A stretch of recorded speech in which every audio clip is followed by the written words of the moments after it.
프리미어리그 13위 토트넘의 29라운드 경기가 열리게 됩니다. 상대는 10위 풀럼.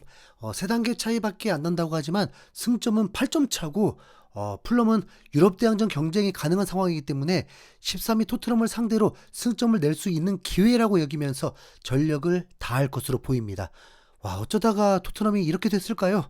리그 경기가 기대가 안 됐던 건 참 오랜만인데요. 콘테 감독 사퇴하고 스텔리니 코치가 임시 감독할 때 그랬던 것 같은데 지금 더 심각한 상황인 건 맞죠. 엔지 감독은 유로파 리그에 더 집중할 수밖에 없지만 그렇다고 리그를 포기한다고 한 적은 없습니다. 글쎄요, 토트넘은 지금부터 남은 경기 전승을 해도 성적으로 챔스 진출은 불가능하다고 봐야 하고 6위 뉴캐슬과도 13점 차이입니다. 10위 안에 들면 그냥 다행인 상황이죠. 토트넘이 유로파 리그 우승을 해버리면 두 마리 토끼를 얻을 수 있기 때문에 리그 10위로도 만족할 수 있습니다. 더 냉정하게 15위 하더라도 유로파 리그 우승하면 다 정리되는 거죠. 토트넘의 유로파 리그는 4월 11일에 열리기 때문에 그동안은 리그에 집중을 해도 되는데 토트넘이 이틀 쉬고 지금 바로 경기를 하기 때문에 체력적으로 풀럼이 우세하고 기동력 문제를 감안해서 로테이션을 돌릴 수밖에 없을 겁니다. 그게 어딥니까? 지금 로테이션을 돌릴 수 있는 토트넘이 되었으니까요. 그래서 손흥민이 선발 출전 안 할 거라는 건 이미 예상도 되었습니다. 맘 편히 후반 20분, 30분에 뛸 수 있는 상황이 온다면 그게 가장 좋은 시나리오죠. 그래도 토트넘을 응원하는 만큼 토트넘이 최악의 상황이 되어서 어쩔 수 없이 손흥민을 출전하는 상황이 되지 않길 바랍니다. 경기 1시간 전 라인업이 공개되면서 역시나 손흥민은 벤치로 시작하게 되었습니다. 비카리 골키퍼, 스펜스, 로메로, 벤 데이비스, 우도기, 비수마, 벤탄쿠르, 아치그레이, 존슨, 솔랑케, 마티스 테리 선발 출전하게 되었습니다. 어때요? 전력은 그냥 딱 풀럼급인 것 같은데. 네. 토트넘은 오랜만에 그린 유니폼을 착용하고 경기하게 되었습니다. 손흥민 자리에 텔이 서게 됐는데 최전방에서 실망스러운 모습이었던 텔이 과연 왼쪽 윙 자리에서는 제 몫을 해줄지도 하나의 관전 포인트였습니다. 그런데 텔은 전반 2분부터 패스 미스를 하면서 토트넘 팬들의 간담을 서늘케 했습니다. 토트넘 수비 지역에서 볼을 받은 텔은 풀럼 선수의 압박에 당황하면서 황급하게 비카리오에게 백패스를 했습니다. 그런데 태클에 굴절되면서 볼이 느려졌고 자칫하면 진짜 1대1 찬스까지 나올 수 있었습니다. 다행히 비카리오가 몸을 날려서 볼을 잡았지만 손흥민이 없는 토트넘의 왼쪽은 시작부터 매우 불안했습니다. 그런데 또 전반 4분에 벤탄쿠르가 공격 작업 중에 어이없는 패스 미스를 하면서 역습 위기를 맞았습니다. 다행히 또 풀럼 선수가 슛인지 크로스인지 애매하게 볼을 날렸기에 망정이지 텔에 이어서 벤탄쿠르도 백패스를 실수하면서 하마터면 진짜 5분도 안 돼서 두 골을 먹힐 뻔했죠. 전반 18분에 텔이 좋은 턴 동작에 이어서 상대 진영으로 볼을 몰고 들어가긴 했는데 연계가 되지 않고 허무하게 또 볼을 뺏겼습니다. 돌파 능력이 좋기로 소문난 텔이지만 동시에 돌파에 이은 판단이 단점으로 꼽히는데 이게 그대로 드러난 장면이었죠. 2분 뒤에도 텔은 풀럼의 페널티 박스 안쪽으로 멋지게 돌파를 해서 들어갔는데 이후에 허공을 가르는 패스가 나왔습니다. 그래도 오늘은 텔의 드리블 돌파가 이전 경기들보다는 더 잘 먹히는 듯 했습니다. 확실히 손흥민 자리 노리고 온 것 같네요. 전반전이 절반쯤 흘러간 시점에서 양팀의 점유율은 거의 50대 50이었고 슈팅은 딱 한 개밖에 나오지 않았습니다. 그래도 긍정적인 부분을 찾자면 항상 불안했던 토트넘의 수비가 그래도 이번에는 나름 탄탄해 보였다는 건데요. 전반 30분까지 풀럼에게 슈팅조차 주지 않고 제로로 꽁꽁 묶었다는 건 의미 있었습니다. 답답했던 풀럼의 센터백 안데르센이 페널티 박스 바깥에서 중거리 슛을 때렸는데 이마저도 굴절되어서 골라인 밖으로 나갔죠. 그런데 이후부터 좀 분위기가 이상해졌습니다. 전반 34분에 벤 데이비스가 불안한 플레이로 풀럼에게 좋은 슈팅 기회를 제공했습니다.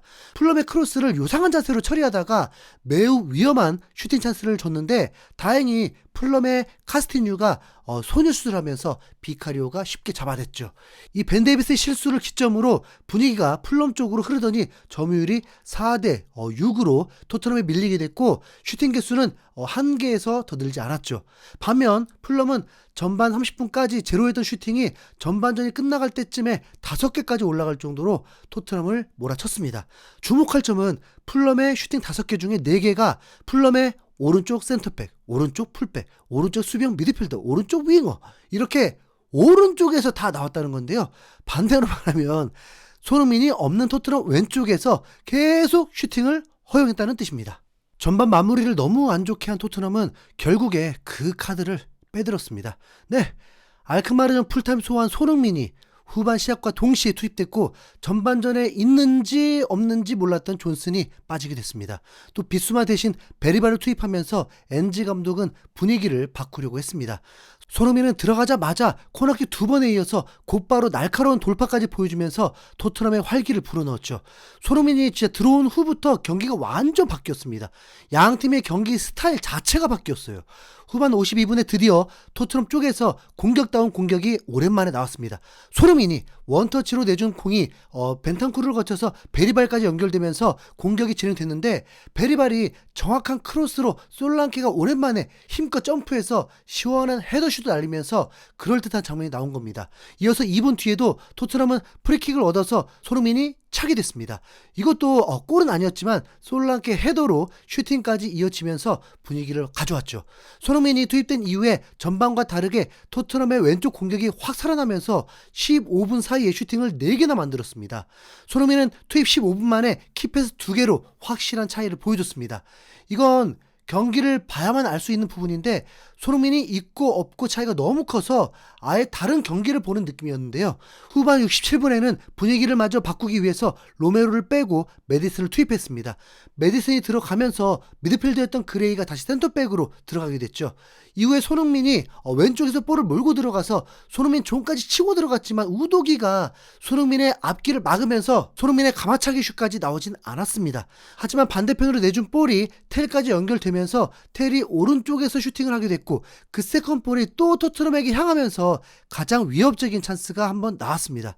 레노 골키퍼가 막아낸 볼이 우당탕탕하다가 솔랑케에게 향했는데 너무 갑작스러워서 골대 위로 높게 날리고 말았죠. 분명 손흥민 투입 이후에 토트넘 공격이 전반과는 확실히 달라지긴 했는데 확실하게 마무리가 좀 안 됐을 뿐에 어느새 슈팅 개수는 풀럼을 넘어섰습니다. 그런데 축구는 항상 흐름이 왔을 때 골을 넣지 못하면 분위기가 넘어갑니다. 손흥민 투입 후에 30분을 몰아치는 토트넘이 텔을 오도베르와 교체하자마자 실점하면서 승기를 내주게 되는 겁니다. 오도베르가 위험 지역에서 걷어내지 않고 이상한 개인기를 하다가 볼을 뺏기면서 무니즈가 골대 왼쪽 구석으로 슛을 넣었습니다. 지난번 알크마르전 때 교체하자마자 실점했던 기억이 있는데 이번에도 엔지 감독이 교체를 하자마자 바로 그쪽에서 실점의 빌미를 내주면서 교체 전술에 확실한 문제를 노출했습니다. 로메로와 반더벤이 없는 토트넘 수비가 얼마나 불안한지도 다시 한번 증명했죠. 벤 데이비스는 경기 내내 불안했고 또 후반전에 로메로가 나가니까 수비 조직력이 급격하게 흔들리는 모습이었습니다. 손흥민이 살려놓은 분위기를 단숨에 내주면서 토트넘의 패색이 짙어졌는데요. 흔들리는 토트넘에게 비수를 꽂은 건 바로 라이언 세세뇽이었습니다. 토트넘에서 부상 때문에 제대로 뛰지도 못했던 세세뇽이 친정팀인 토트넘을 상대로 오른발 가마차기로 골망을 흔든 겁니다. 이번에도 벤 데이비스가 세세뇽에게 몸싸움이 제대로 밀리면서 슈팅 찬스를 줬죠. 엔지 감독이 로메로나 반더벤 중에 한 명은 무조건 남아 있어야 수비가 된다는 걸 도대체 언제쯤 깨달을지 궁금하네요. 이상 힘수염구리였습니다.